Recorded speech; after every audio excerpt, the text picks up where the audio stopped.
दिवाळीच्या दिवशी हित ज्योती आधार फाउंडेशन तसेच शहरातील समाजसेवींनी शहरातील राम गणेश गडकरी स्मशानभूमी येथे पोहोचून आप्त परिवारातील तसेच स्मशानभूमीत अंतिम संस्कार झालेल्यांच्या पावन आत्म्याला चिरशांती प्रदान हो याकरिता स्मशानभूमीत असलेल्या भगवान शिवशंकराची आराधना करून संपूर्ण स्मशानभूमीत दिव्यांची आरास लावत दिवाळी साजरी केली। प्रत्येक मानवी जीवनाची सुरुवात आईच्या उदरातून होऊन शेवट मात्र स्मशानभूमीतच होतो।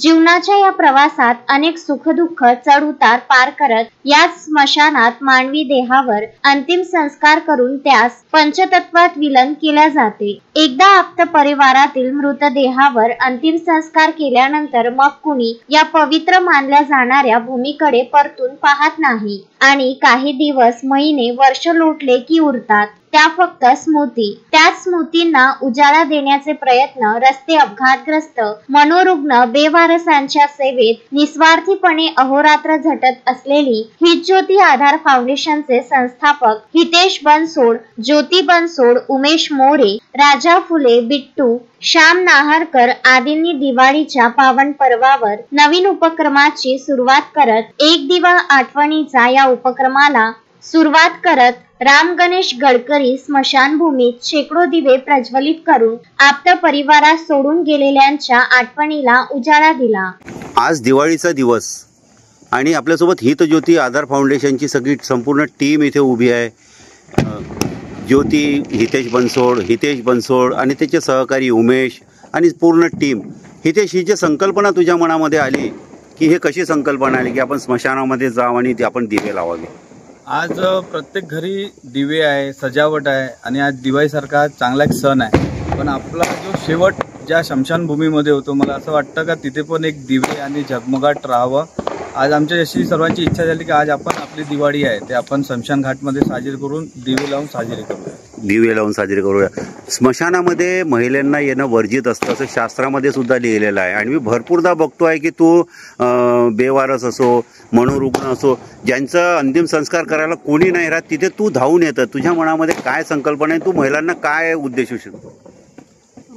मला वाटते की आज आपण 21व्या शतकामध्ये आहे, आपण 21व्या शतकातल्या स्त्रिया आहोत, तर आपण ती आधीची संकल्पना बदललेली पाहिजे। आणि माझ्या सासऱ्यांना जे माझ्या वडिलाप्रमाणे होते त्यांना मी खांदा देऊन इथपर्यंत आणलं होतं जेव्हा त्यांचा अंतिम संस्कार करायचा होता तेव्हा। तर आजच्या स्त्रियांनी या सगळ्या गोष्टींना नाही का म्हणजे हे केलं पाहिजे, सगळ्या गोष्टींना नाही का आधी जे झालेल्या रूढी परंपरा त्याला तोडून आपण नाही का सगळ्या गोष्टी नवीन काहीतरी वाटचाल घेतली पाहिजे। तुझे मुलंही तुझ्या सोबत आहे।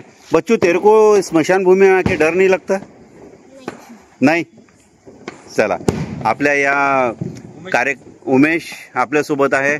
उमेश, हितेश जे काम करून राहिलेलं आहे, आज बघितलं आपण एक दिवसाच्या मुलाचा त्यांनी अंतिम संस्कार केला, स्वतः गड्डे खोदले, दिवाळीचा दिवस होता, लेबर मिळत नाही, त्यांनी स्वतः गड्डे खोदून त्याच्या कामाला कसं बघतो तू?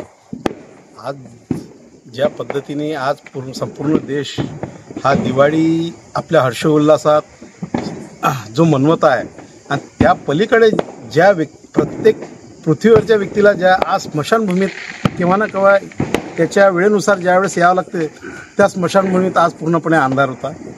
त्या अंधाराचा कडे असा दूरदृष्टिकोन म्हणून त्यांनी हा आज दिवस निवडला की आज सर्वीकडे जरी प्रकाशमय असला आणि प्रत्येक व्यक्तीला जर स्मशानभूमीत यायचं आहे त्या स्मशानभूमीत एकतरी दिवा त्यांनी लावला आणि तिथे आज वातावरण जे झालं, जे भयभीत जे वातावरण राहते रात्रीच्या वेळेला, त्याच त्यांनी प्रकाशमय केलं। आणि ह्या एक नवीन म्हणजे हित ज्योती फाउंडेशनचा जो मेल्यावर खांदा देण्याआधी मदतीचा हात द्या हा एक सिद्ध करून दाखवण्याचा हा प्रयत्न आहे। हित ज्योती टीमला आमच्या मीडियाकडून खूप खूप शुभेच्छा। पियुष चिंचवाडिया, विदर्भ न्यूज, सावनेर।